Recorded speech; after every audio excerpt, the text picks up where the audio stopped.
तुटलेलं नातं आजही तुम्हाला वेदना देत आहे का? आणि त्या वेदनेमुळे तुम्हाला असं वाटतंय का की तुम्ही आतमधून थोडे कमकुवत होत चाललेला आहात, कमजोर होत आहे का? असं जर होत असेल तर थांबा जरा. पहिल्यांदा चॅनेलला लाईक, शेअर आणि सबस्क्राईब करा आणि आजचा हा मनोवैज्ञानिक उपाय ऐका. जर त्यावेळेस तुम्हाला असं वाटत असेल, त्यावेळेस तुम्ही एक गोष्ट करा की पहिल्यांदा स्वतःला अजिबात हे सांगू नका की मला हे विसरायचंय, मला हे विसरायचंय. ज्यावेळेस तुम्ही हे स्वतःला सांगाल की मला हे विसरायचंय, त्यावेळेस ते जास्तीत जास्त आठवेल.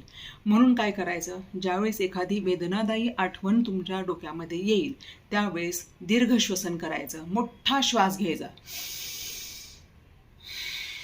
आणि ब्रीद आउट करायचं.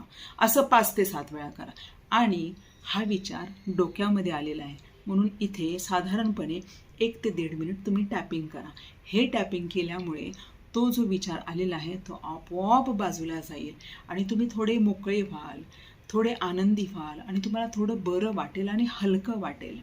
काय मग, आवडली का ही ट्रिक? कळवा.